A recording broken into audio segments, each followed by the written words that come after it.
जी। तो हम इस लेक्चर में हाँ जी, तो हम इस लेक्चर में एलिंकम डायग्राम करेंगे। ठीक है जी। Thermodynamics principle of metallurgy. आपको पता है ये रिएक्शन आपने थर्मोडायनेमिक्स में गिब्स हेल्महोल्ट्ज इक्वेशन पढ़ी हुई है। ठीक है जी। इस रिएक्शन कोई भी अगर प्रोसेस होना है तो डेल्टा जी मस्ट बी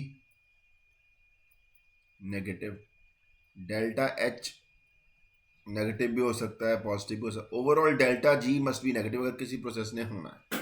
ठीक है जी। ठीक है। अब देखो, अब कोई भी मेटल ऑक्साइड कि अगर आप कोई रिड्यूसिंग एजेंट के साथ रिडक्शन करते हो, ठीक है जी, आपने, और ये अपने रिड्यूसिंग एजेंट अपने साथ ऑक्सीजन लेके चला जाएगा।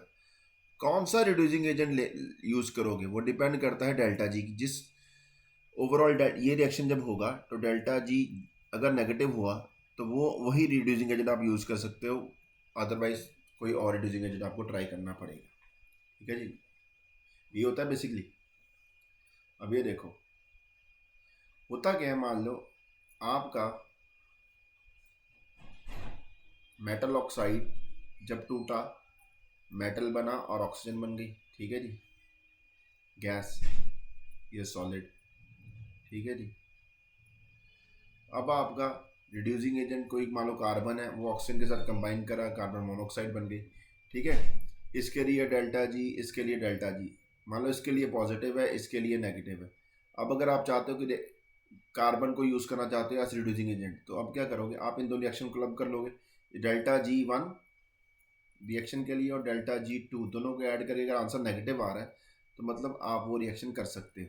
थर्मोडायनेमिकली कपलिंग रिएक्शन जिनको बोलते हैं। ठीक है जी। Thermodynamic couple reactions. अब देखो एलिंगम डायग्राम बेसिकली होता क्या है। ये डायग्राम, यहाँ पे डेल्टा जी एक साइड पे होगा, एक साइड पे टेम्परेचर होगा, और ये डायग्राम बने हुए हैं। ये अल्मीनियम प्लस ऑक्सीजन के, aluminium oxide magnesium, magnesium oxide, zinc oxide, copper. ठीक है जी। जहां तक लाइन स्ट्रेट है मतलब वहां पे कोई भी फेस चेंज नहीं हो रहा। जहां पे कोई ऐसे ब्रेक आ गया मतलब वहां पे क्या हो रहा है, फेस चेंज हो रहा है। एक ही अगर एलिमेंट के लिए ऊपर कोई भी लाइन देख लो, अगर वहां जहां पे ब्रेक आ जाएगा वहां पे क्या है जी, फेस चेंज हो रहा है। ठीक है जी। ये आपको एक क्वेश्चन यहाँ पे आ जाएगा, देख तो ये तो आपको पता ही, हीटिंग कर्व। ठीक है। यानी कि यहाँ पे इस टेम्परेचर पे आके जिंक ऑक्साइड ब्रेक कर जाता है। यहाँ तक जिंक स्टेबल है, इसके आगे जिंक ऑक्साइड आपका मेल्ट कर गया, कुछ हो गया। ठीक है। अब देखो बेसिकली ये क्या है, डेल्टा जी वर्सेस टेम्परेचर का ग्राफ है।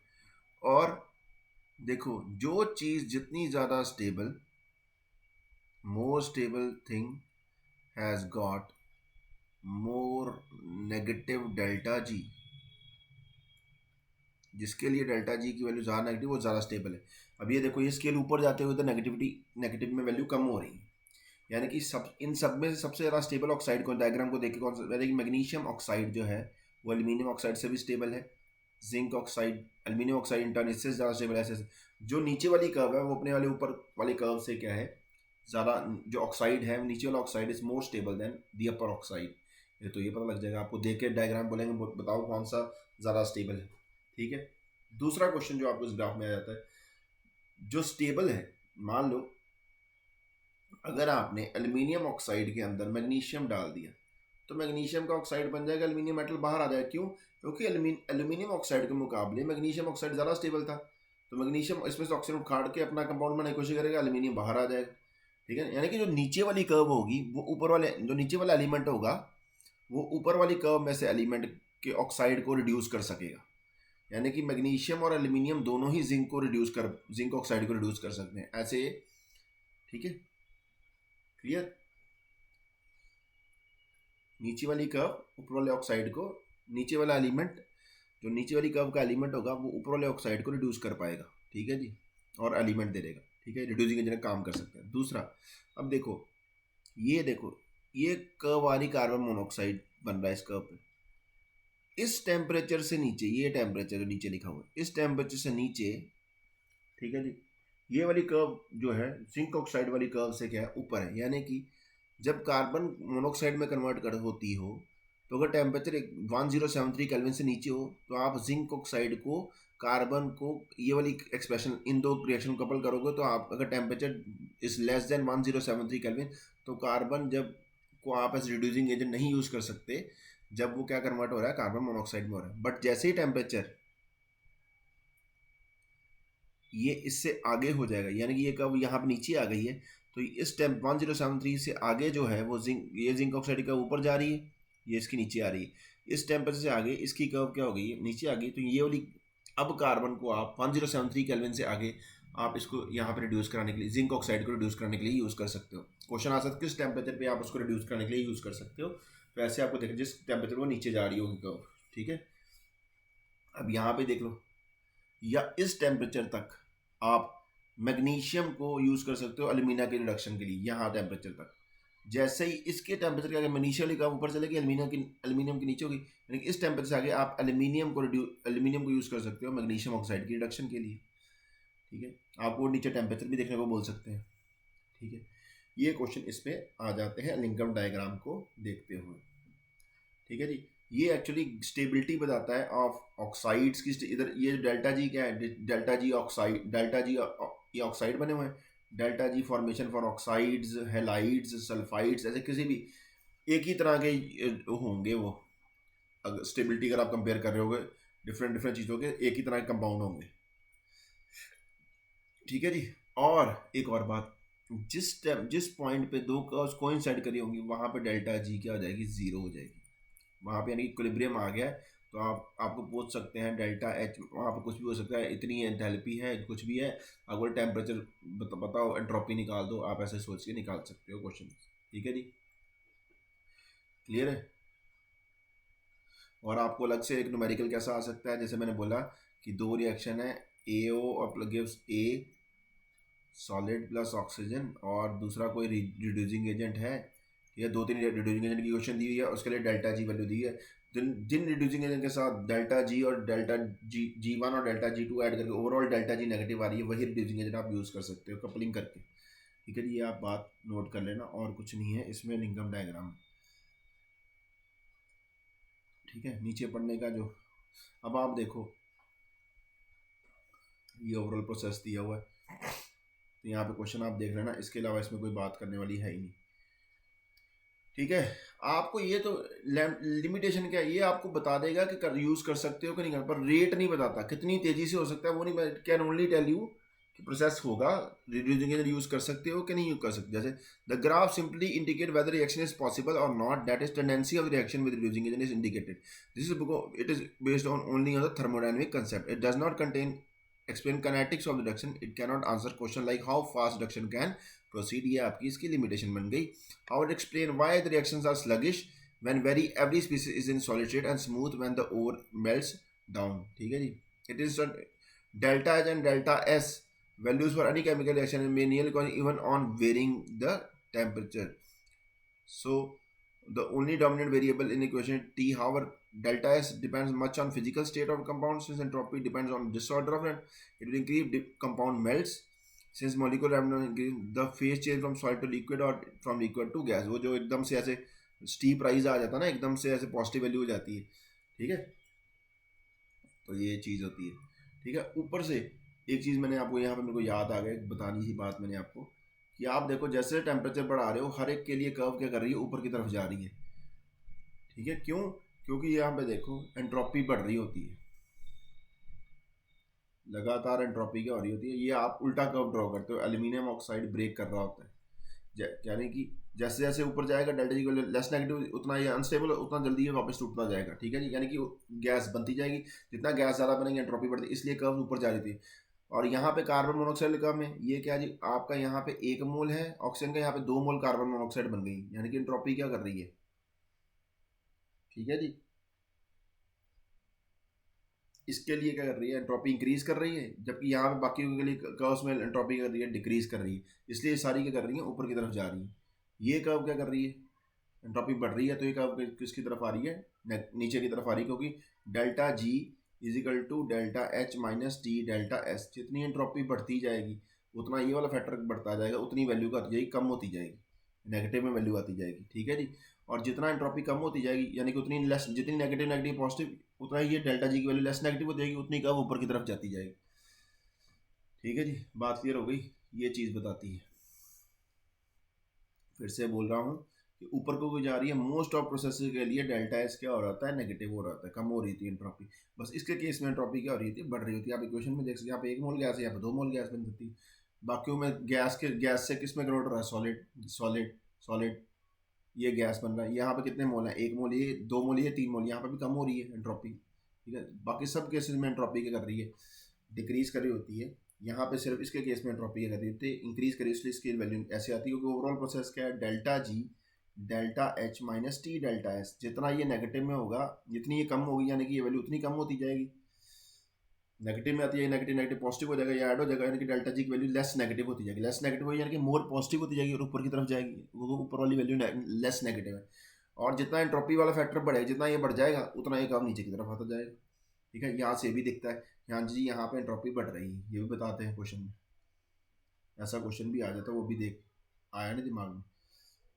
और जहाँ सडन इंक्रीज हो रहा है, मतलब वहाँ पे एकदम से मेल्टिंग मोल्टिंग हो रही है, फेस चेंज हो रहा है, एंट्रोपी एकदम से बढ़ गई है। ठीक है जी, ये भी आपको बात पता लगती है वहीं से देख के।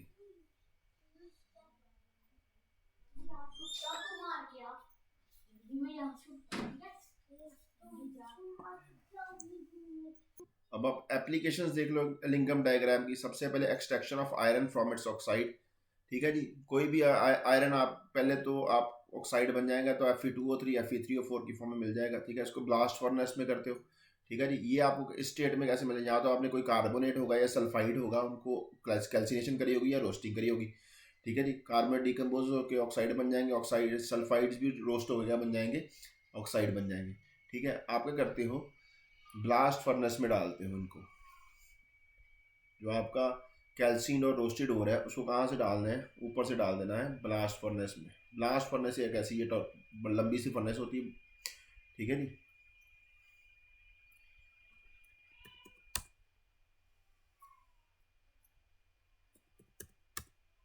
ये देखो, ये लंबी सी फर्नेस है, दिखाई ये ब्लास्ट फर्नेस। यहाँ से क्या होगा, एयर आएगी और नीचे से आप यहाँ पे कार्बन होगा। ठीक है जी, कार्बन होगा, कोक यहाँ पे बर्न करोगे, सबसे ज़्यादा टेम्परेचर यहाँ पे एक्सोथर्मिक रिएक्शन, यहाँ पे सबसे ज़्यादा टेम्परेचर, ऊपर टेम्परेचर कम होता जाएगा। ऊपर से आपने ओर डालना है जो कि आपका कैल्शियम है, उसके साथ लाइमस्टोन मिक्स करी होगी और रिड्यूसिंग एजेंट डाला होगा। ठीक है जी, कोक ऊपर से भी डाली, कोक नीचे से भी डाली।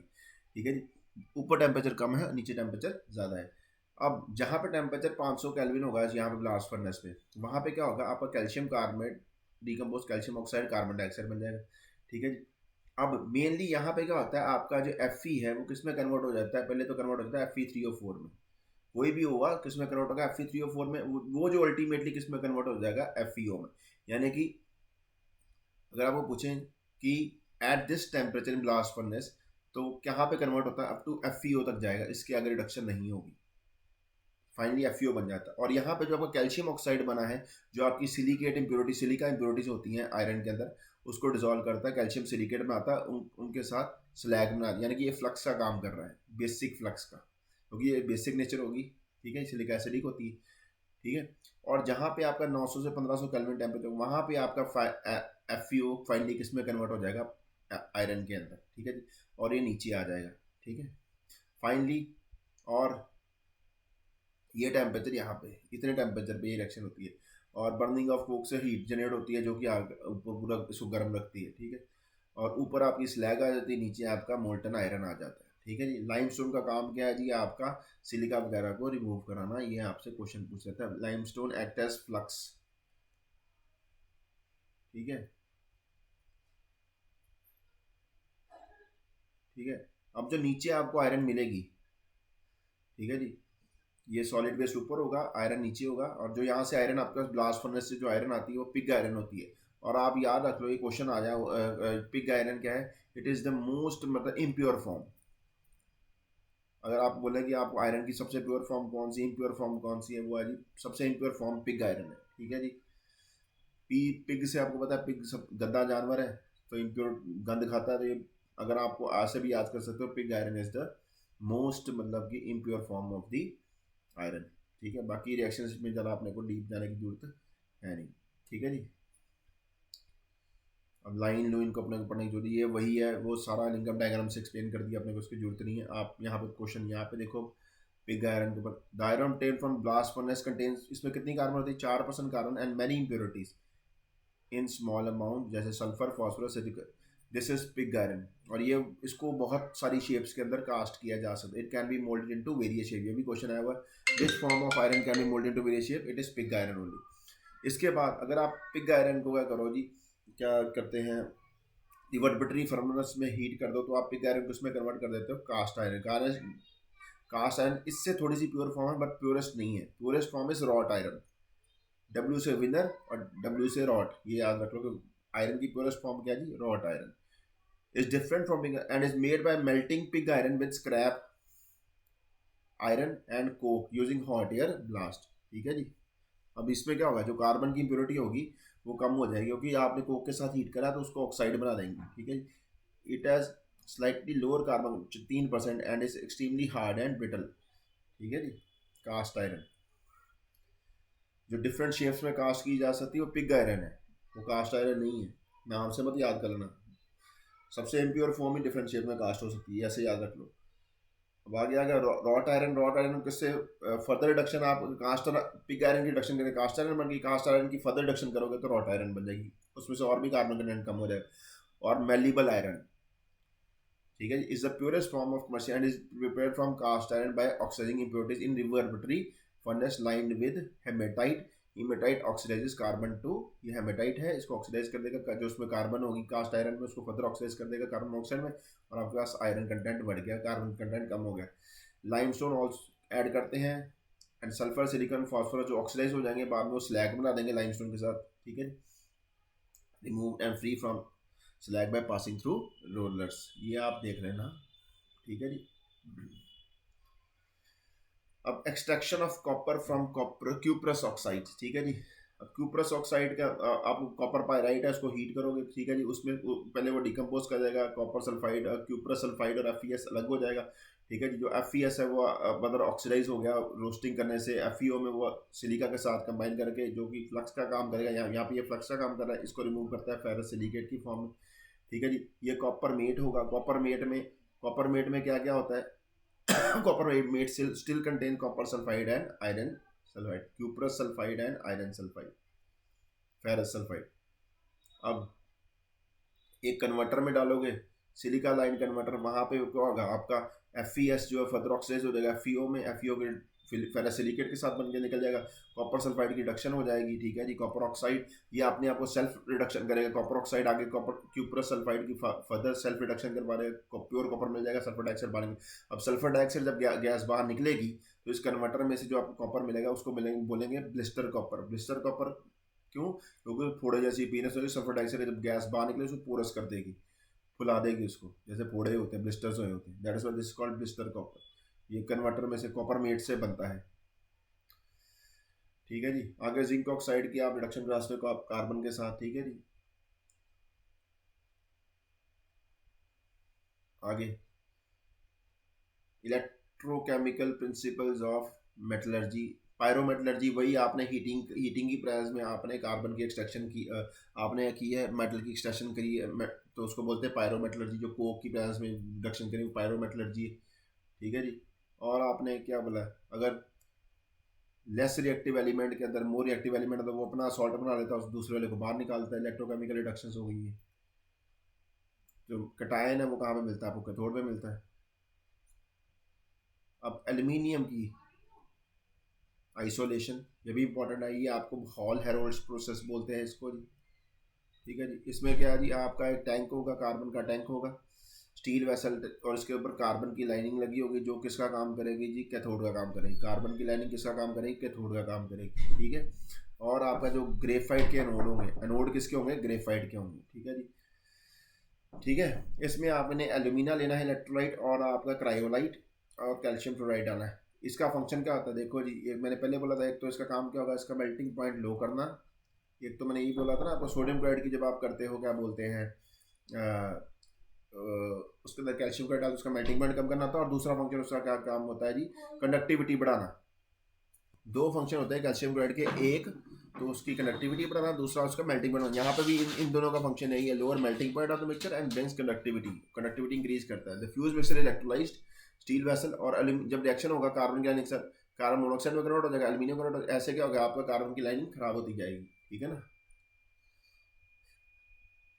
10 electron motor mass is carried on electrolysis. The oxygen liberated at anode reaction reacts with carbon of the anode, producing carbon monoxide. This way, for each 0.5 kilogram of anode is burnt away.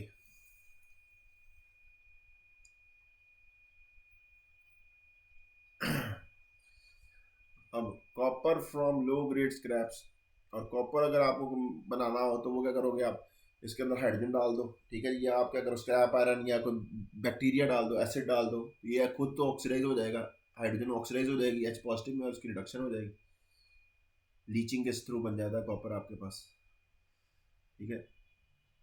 और आपका oxidation reduction reactions, ये आपका वही electrolysis करोगे किसकी, अगर आपको chlorine gas चाहिए तो आप NaCl फ्यूज्ड की भी कर सकते हो और एक्वस की भी कर सकते हो, ठीक है। Cl नेगेटिव तो आपको क्लोरीन तो मिलती है, ठीक है जी। पर अगर आप फ्यूज NaCl की इलेक्ट्रोलिसिस करते हो तो Na आपको कहाँ मिलता है, कैथोड पे। अगर आप एक्वस NaCl की करते हो तो H2 मिलती है आपको कैथोड पे, ये फर्क होता है बस, क्योंकि कैटायन H पॉजिटिव होता है। सिमिलरली आप क्या कर सकते हो, ये इलेक्ट्रोकेमिकल रिडक्शंस में ये भी कर सकते हो। आप देखो पहले आपने इसके अंदर वो जो कौन सा प्रोसेस था आपका, मैकआर्थर फॉरेस्ट प्रोसेस, ये आपने बना लिया सिल्वर और गोल्ड का साइनाइड का कॉम्प्लेक्स, उसके अंदर जिंक डाल दो, जिंक उसको फाइनली डिस्प्लेस कर देगा, खुद बन जाएगा, तो जिंक इसको रिड्यूस करने का काम कर रहा है, ठीक है जी। तो अब हम these are some of the application, अब लास्ट लेक्चर में हम करेंगे रिफाइनिंग ऑफ मेटल्स, ठीक है जी। Thank you.